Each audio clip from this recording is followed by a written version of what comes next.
So today we're talking about factories. But these aren't your typical factories with smokestacks and assembly lines. No, these are factories so tiny you need a microscope to see them, but they're powerful enough to create some of our most important medicines. I mean, really think about it for a second. What if you had a factory that could build incredibly complex chemicals all on its own? A factory that runs 24/7 and, get this, it can even build copies of itself. Well, what if I told you that factory is a single living cell, like a bacterium or a fungus?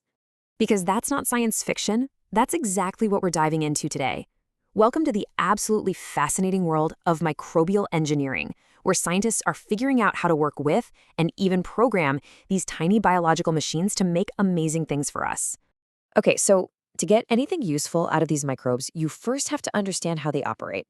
You can't just flip a switch and say go. You have to work on their time, according to their natural life cycle. You have to understand the factory's schedule. And this right here, this is basically the operational roadmap for our tiny factory. It's a growth curve with 4 very distinct phases. And the smart engineer knows that each phase presents a unique opportunity. Understanding this is a huge deal because it lets us time everything perfectly. Let's break it down, phase by phase. First step, you've got the lag phase. Think of this as the morning shift arriving and getting the factory set up. The cells aren't really multiplying yet, they're just kinda getting their bearings, adapting to the new environment, and making all the enzymes they need to get to work. The main job for an engineer here, honestly, it's just to be patient and let them get ready. And then boom, we hit the log phase. This is where production goes exponential. The factory is humming.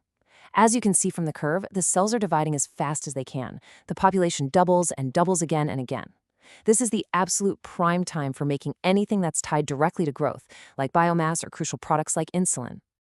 After that intense period, things start to level off.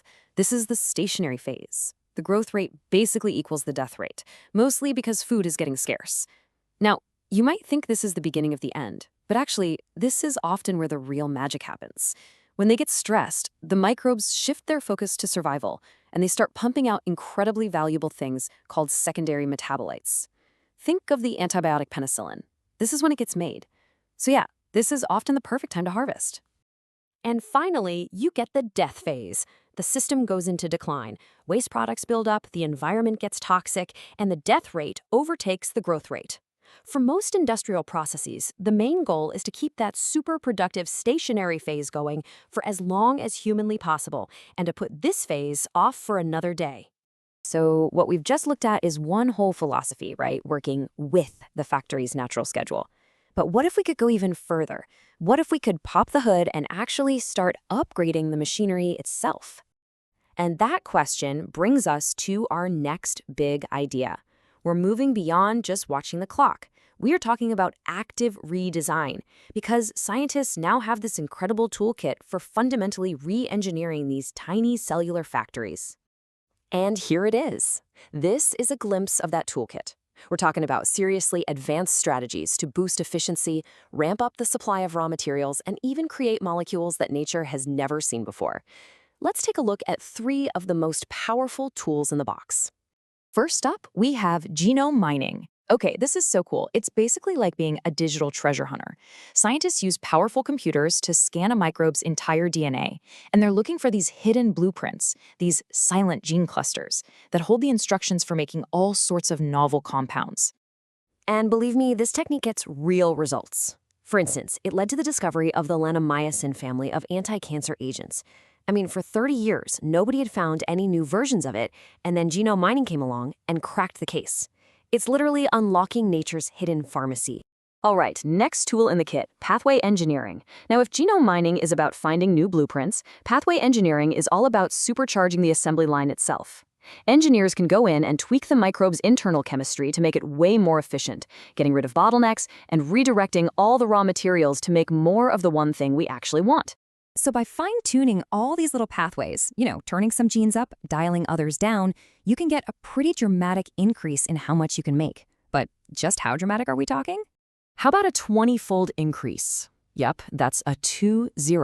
There's an example from the source material where scientists, just by duplicating a single gene cluster, boosted production of an antibiotic called actinorodin by 20 times. I mean, that's not just an improvement, that is a massive, game-changing upgrade. And finally, we get to what might be the most futuristic tool of all: combinatorial biosynthesis. This is where things get really wild. You see, some of these microbial assembly lines are built in modules, kind of like Lego bricks. This technique lets scientists literally mix and match the parts from different assembly lines to build completely new products, things that don't exist in nature. This just shows you the incredible potential here. By swapping these molecular building blocks around, scientists have created brand new versions of the antibiotic erythromycin, which could lead to new drugs with totally new abilities. We're not just optimizing what nature gave us anymore, we're inventing with it. So, after all that, where does this leave us? Well, we've seen two really powerful ways of thinking about this.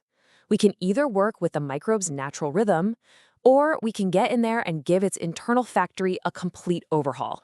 So, what's the big takeaway here? First, just understanding a microbe's natural life cycle is absolutely fundamental. But second, and this is the exciting part, we now have this incredible toolkit to redesign these microbes to be better, faster, and even more creative. These tools aren't just changing medicine. They are on the verge of revolutionizing how we manufacture, well, just about everything. Which really leaves us with one final, mind-bending thought. We've successfully programmed these microscopic factories to build life-saving drugs for us. So the question isn't really if we can engineer life at this scale anymore. The real question is, what are we going to ask them to build for us next? Biofuels? Self-healing materials? We are just scratching the surface of what's possible.